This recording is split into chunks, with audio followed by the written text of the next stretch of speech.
Hey guys, welcome back to another episode of the Casual MMA Podcast. How is What's good, everybody doing? everybody? Yeah, I'm Anthony here with Umer, and we got some interesting topics we want to talk to you guys about today. Some very, would say controversial maybe, or non-controversial, but let's get right into it, Umer. What do you want to start off with? All right. First of all, thank you. If you were a viewer from our last video, thank you for watching it. We weren't expecting that many views. We're really happy with it and surprised. So we're gonna keep up the content with you. And as for what topic I want to start, let's start with Yair versus Alex. So Anthony, what do you think of that fight happening? And do you think that fight should happen? To be honest, I don't really know if Yair deserves in Alex like a title shot, but I guess at this point, really only other people that's above Yair is Max, and then Diego Lopez. Ilya is obviously already going to 155. So I think rankings wise, it makes the most sense, but that's really it. I think Yair does have a great chance in beating Volk, like catching him with something clean, kind of like how Ilya did with Volk as well. Yair's always, obviously got like the very fancy style, very unorthodox. So I mean, it's very likely that he can catch Volk with something. I think Volk should maybe try to wrestle and clinch more with Yair in this fight, but I think it should be exciting either way. It's definitely an exciting fight. I'm not disagreeing with that. I just think it's very undeserved because Yair already fought for the title. He only has one win over someone who wasn't even ranked, and Movsar is on a 9-win streak, and he fought lots of ranked contenders. So I just don't think it's fair that he got a title shot over Movsar. You know what I mean? Yeah, deserve. I mean, we were talking about it earlier. Mostvar definitely has a very unique skill set. I mean, dude's good at pretty much everything on the like when it comes to MMA in the UFC right now. So, like we were saying, not this time are we getting some Dagestani privilege this way around, where they're kind of getting the top fights. But I think probably winner would probably fight Mosvar. If they try to give him a filler For fight in sure. between, they might give him Diego Lopez or something, but he might just sit this They're one out and actually just wait for the winner. they're actually giving him Aaron Pico. Do you know him from Bellator? No, I've not heard the name before, so I definitely gotta check him out some more. Yeah, so they're giving him a random Bellator fighter to fight while Alex and Yair fight for the title. I think it's completely unfair, and I feel like Yair is too privileged in the UFC. Remember, he was inactive for 2 years, but he got a Max Holloway fight. I don't really. Yeah, I think Yair. I feel like Yair is a DEI fighter. Honestly, Dana just wants a Mexican champ, and that's why he's giving Yair a free title shot. Yeah, at the end of the day, I think Dana he wants to put on exciting fights. He wants to put exciting Yeah. fighters at the main events, main cards, and Mosfar just doesn't got that pull like that yet. Yair's had some exciting fights. I mean, like the Korean Zombie one. I feel like a lot of people still remember that crazy knockout. So 5 years ago, yeah. even though it's 5 years ago, this guy's still got this pull like that where he's had like some spectacular highlights in the UFC. So fans always associate that with him, and so it's always going to be a name that's always going to draw. At the end of the day, UFC wants draws; they want numbers. Yeah, it is what it is. I'm rooting If you for can Alex. draw, yeah, if you can draw, I'd say your ranking doesn't matter as much as your ability to pull in the views for sure. It's definitely like the I UFC's definitely swayed over that way within recent time. I think I agree with you on that for sure. Yeah. So yeah. I'm not sure who's gonna win. It might be Alex Volkanovski. Who do you think's gonna win? I still think Alex takes this. I say maybe in decision. I don't think Alex would finish Yair, but yeah, wouldn't be surprised if Yair catches him with something and then maybe puts him away. Alex is getting up there in age. Chin is getting up there. Fights with Islam, fights with Ilya. Even though he won his last fight, he was looking great, by the way. So I'd say it's a pretty even matchup.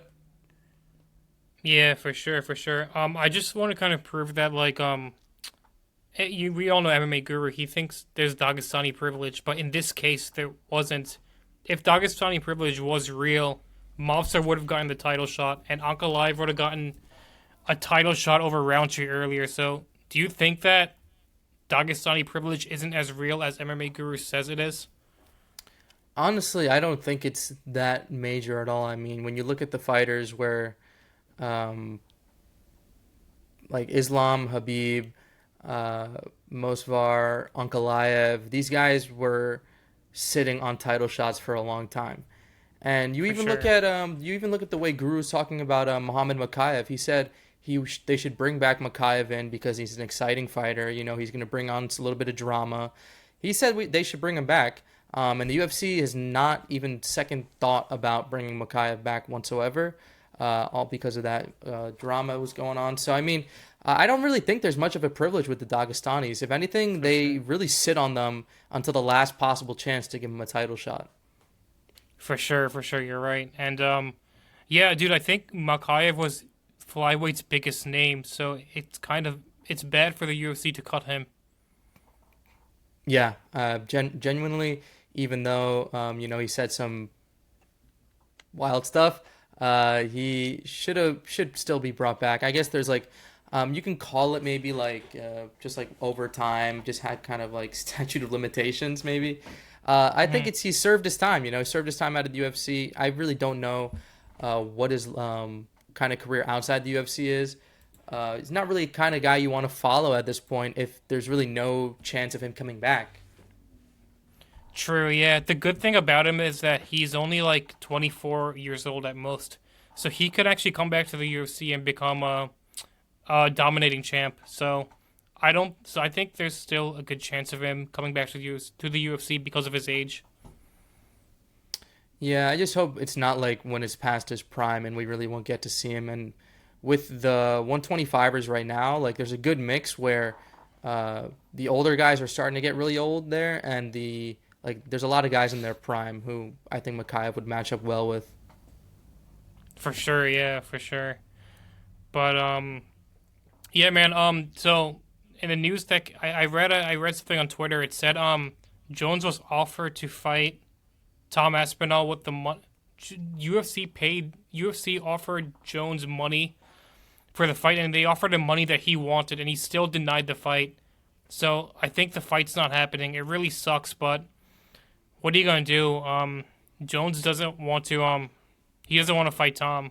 What do you think of that? Yeah, I think Jones should have been stripped a long time ago. As much as I have like Yeah. most fandom excitement to watch a John Jones fight, it's just like it's been 2 years since he fought. Or no, it's not been 2 years. It's been like more than a year since the Miocic fight. It feels like, but I don't know. Like I don't know what his plan is. Like he's saying that the UFC knows my plans. I don't know why they haven't kind of stripped me yet. He's kind of not insinuating that, but kind of is at the same time. So I think Jones just needs to make a final decision here. Have one more fight, and if he fights, it's going to be Tom Aspinall, and I guarantee that would be the biggest fight within the last like at least 2 to 3 years, maybe. Um, Dude, in the history of the UFC, it's never been this bad before. Like if you go on UFC's Instagram posts, every comment says strip John Jones. And you must have heard of the signature, right? There's 100,000 signatures, 120,000 to get his belt taken away. That's never happened in UFC history. It's like really really bad for the UFC to keep this guy as a champion. yeah, I don't know. It's they should just go ahead and strip him. I mean, I don't. I think you make an undisputed fight for the belt with Tom, and then possibly if I had to like make a choice here, Hmm. I don't want to say Gon. I don't want to say Volkov because I feel like Tom just beats all these guys easily. Like besides Tom, there's not really. That's the only thing. It's like besides Tom, there's not another fighter who puts up a good matchup against John within the top Except in Ghana.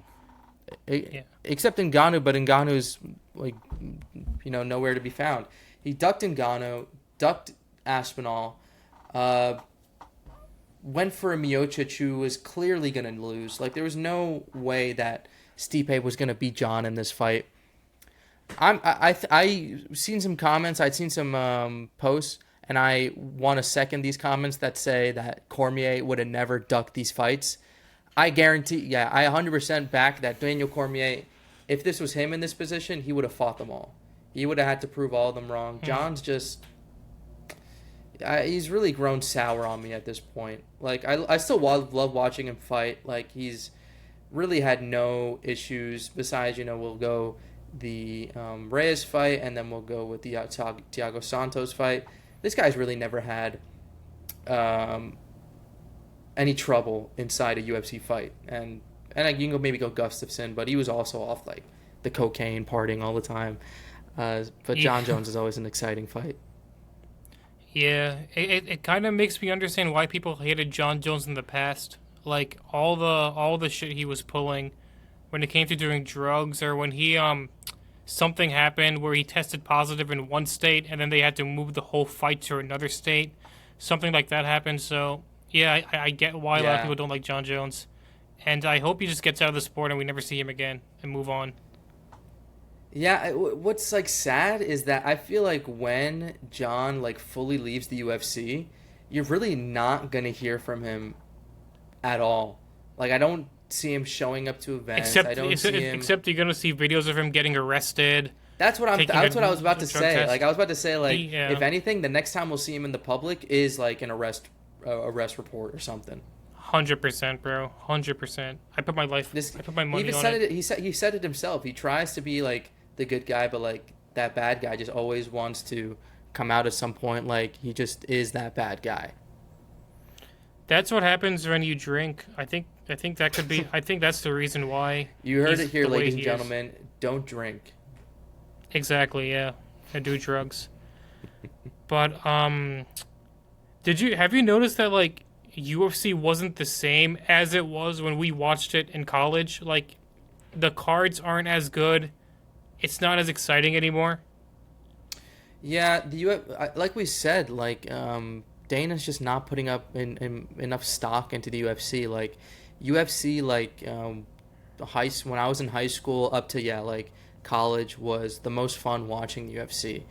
There was always good fights. It felt like there was always like some type of drama, some stories going on. There was always like new up and comers that you always wanted to see. And now, I feel like the UFC has just hit a little bit of a plateau, I'll say. It's not like it's on a downward. I just say it's on a plateau where we need some new faces, new fights, and new management. New management possibly. Dana just needs to start promoting it again. Dana needs to put more promotions on UFC. I think the fire in Dana is kind of gone now. He's like in his mid-50s now. I think he should step out and just go focus on Power Slap, or go promote another one of Canelo's fights, and give it to, I don't know, the only person in my mind is Hunter Campbell, or whoever he feels can run the company. Because Dana Hunter has done. Because Dana has done Sorry, go 100%. Yeah, no, you're good. Because Dana was like, look what he did. Look what he made the UFC. He made it what it is today.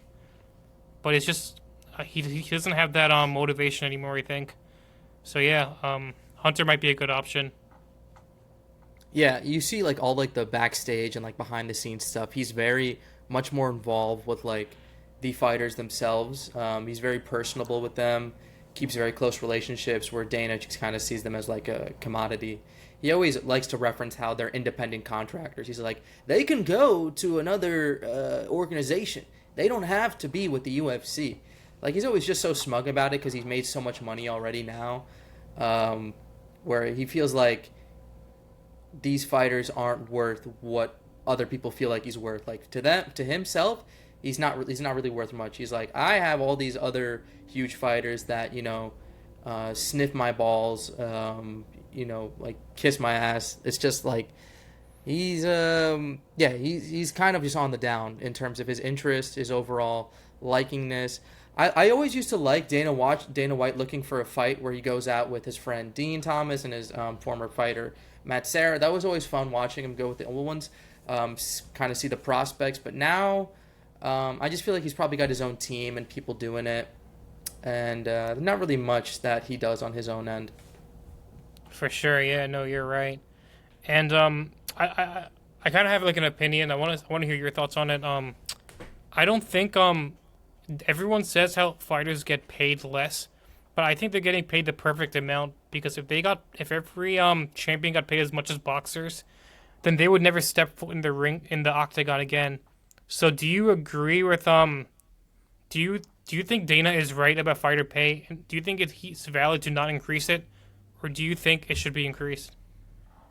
I think fighter pay honestly would be fine if they let the UFC fighters get more sponsors. Like you go back to the days where they had their sponsors on their shorts. Like back then, the UFC fighters were getting paid a lot of money off that sponsorship, and I feel like you'll see UFC fighters do commercials here and there. Like I'll see like a Dustin Poirier or like a Cormier, or fighters here and there like doing these little bit commercials. But yeah, that's like such a small pool. There's so many fighters who can pick up like little sponsorships here and there, and I just feel like the UFC's limited ways for the fighters to make money on their own.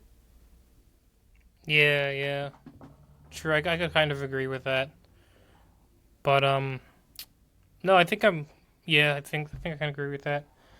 And also, we got some good fights next week.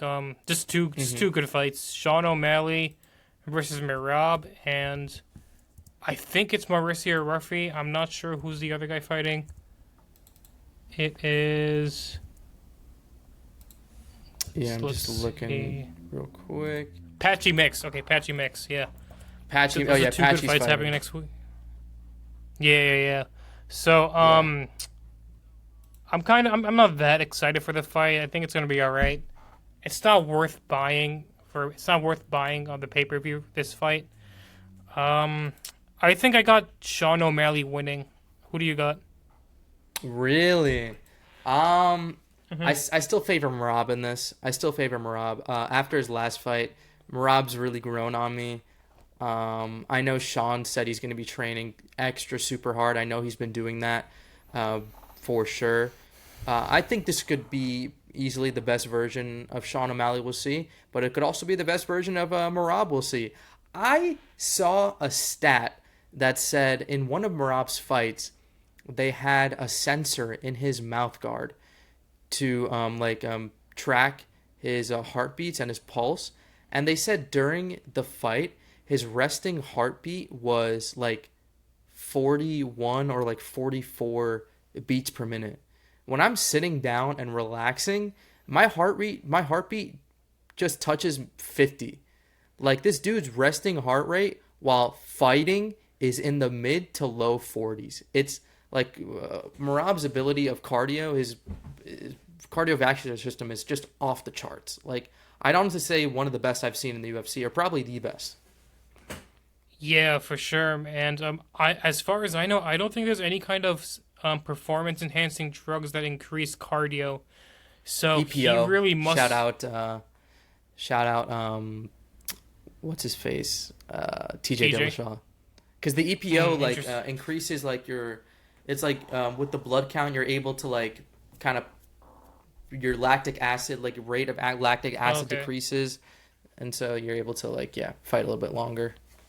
Yeah, but I don't know. I don't believe Merab will be taking that. He looks like he naturally has all that cardio. Like I remember watching Yeah. his fight in Utah. I'm not sure who it was against. Maybe it was against Marias. But that in Utah, it was supposed to be an elevated place. So everyone's cardio was supposed to be bad. So Leon and Yeah. Usman's cardio was bad. Paulo's was bad. But Merab, he's the only one that looked fine. So I was so amazed by that. And bro, yeah, Merab might have the best cardio in the history of the UFC. Better than Colby, better than Nick Diaz, better than Max Holloway. Max Holloway might be a second, but yeah, his cardio is insane. And yeah, dude, it might be the sole reason he's a champion. He doesn't have power. He doesn't keep people down. Doesn't finish people. So that his amazing cardio got him all the way up here. Yeah, I think Marab's got a little bit of power. I think you just got to catch somebody, right? You just got to catch somebody at like right place, right time. His striking skill set is like we'll say average, but wrestling obviously just makes up for it. And you know the good thing is that with his last fight too, before then, a lot of the casual, even a lot of the diehard fans, you can say, well, not say a lot, but the way he fights, with just heavy wrestling, it's not like a lot of finishes he gets. But with the last fight we saw with Umar, Rob just really took himself up to like super, not like maybe not superstardom, but like maybe just a notch below superstardom, because he gained a lot of fans after that fight, especially stopping a Dagestani like Umar. For sure, yeah, he raised his stock for sure. He was like he went from being a boring fighter that nobody gave an F about Hmm. to like now he gets credit. People are Merab is starting to grow on fans, and Yeah. if he beats Sean O'Malley, now we have to talk. Then we're gonna have to talk about whether he's the goat of the division. So it's he's like really inspiring to amateur MMA fighters, older MMA fighters. He's 34 or 33. So yeah, good on Merab, man. Good on him. Yeah, he's impressive. He's super impressive. For sure. When you said he has power, didn't you notice that some fighters are doomed for not knocking out anyone? Like, if for Marvin Vettori and Merab Dvalishvili, I feel like these two will never knock anyone out. They just don't have it in them to hit someone hard. Yeah, it's when you got like well, like what we were saying, like Marab's technique and his striking ability is not like super crazy. You can tell like he doesn't really put a lot of stock into it. I think for this fight for sure, he's probably going to want to wrestle more, but he's also just able to just keep touching. Like you'll see him in fifth round. He'll throw strikes like it's the first round. Like his ability to put pressure, his ability to put pace, his ability just his output of strikes makes up for his like lack of technique in his striking. True, true. Yeah, you're right. And let's talk about the other guy, Sean O'Malley. Dude, Mm-hmm. when we were seeing Sean O'Malley up and coming, he was supposed to be the next Conor McGregor, quote unquote, but it never happened. Not even close. Like, I kind of knew when he was up and coming. Like, he never became the next Conor McGregor. Not even half. Like, what do you think? Did you ever think he was gonna be the next McGregor? I think it's tough. I think what the UFC is doing now, and especially like maybe some fans as well, is they see a guy, see him perform well, and they put a lot of expectation, a lot of stock into being like, oh, this is the next McGregor, this is the next. And I really don't think it just like it like you kind of gotta expect it. I feel like it just happens. Like with some fighters, they just go on a little run, and all of a sudden you're like, dude, like this guy's like performing really well, and then he just keeps going and going and going. With Sean, we saw him do really well against like the lesser ranked people, and it was for a while. We like Sean kept saying himself, he's like, I want to keep fighting unranked fighters, I want to keep fighting unranked fighters, and then all of a sudden getting these ranked fighters, and he was getting into some tough fights, but. With the McGregor kind of guy, like the kind of guy that the UFC wants out of Sean, he's just not there. He's not there He can't yet, talk. and He's never gonna be there, dude. yeah, He can't talk he's on the never gonna mic. get there. Yeah, you need like the healthiest mix of mic skills, just overall competence, and then just ability to walk through anybody who you get put up against you. And I don't really know if we're gonna get a lot of people like that. In a long time. Alex, We're I not feel like gonna. Alex was one of the closest we really saw when he was just doing middleweight, light heavy. But But he he has wasn't no really mouth. talking. He wasn't Yeah, talking. Yeah. yeah. So Like it sucks. We're not gonna. you'll see these guys who have those moments. Like a Chandler was doing it after a couple of wins. You even saw like this small little moment with like Hanato Moicano making like his second rise in the UFC. And that just proves how like you just talk on the mic and people will follow that. True, true. Yeah, it sucks. Like it is what it is. I don't think we're ever gonna see a star like McGregor for a long time. And Chael had the talking skills, but he just backed the fighting skills. So hopefully we find someone who has both the mic skills and the fighting skills to be the next McGregor because the sport's kind of dying. I'm not gonna lie, Yeah. for sure. Yeah. I think that's all we got for today. Thank you everyone if you guys watched this far, and we're gonna come back next week talk about the Sean O'Malley versus Merab fight, and we'll see you then. Yeah, Umar, you don't want to talk about the women's main event tonight? No, there's no event happening. I don't consider that a fight. That's no fight. Yeah, but anyways, guys, we really do appreciate you guys watching the video. The last video, like Umar said, it was our most viewed one. We were not expecting it because it was like such random drop. We were just talking about a little bit of news. We appreciate it a lot, and we thank everybody for the comments. Please comment because we will try to respond to every single one. Well, we will respond to every single one. So we appreciate you guys a lot, and thank you guys for watching. For sure. So until next time, guys. Take it easy.